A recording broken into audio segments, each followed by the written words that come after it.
sakit ang aking minamahal ay biglang nagpakasal sa matalik kong kaibigan, at ako pa ang naging abay.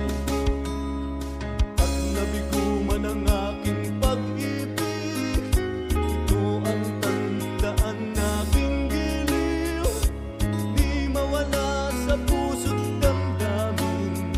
Isang gabing nangyari sa akin, ang kaibigan ko ay nagbago, nagtaksil at biglang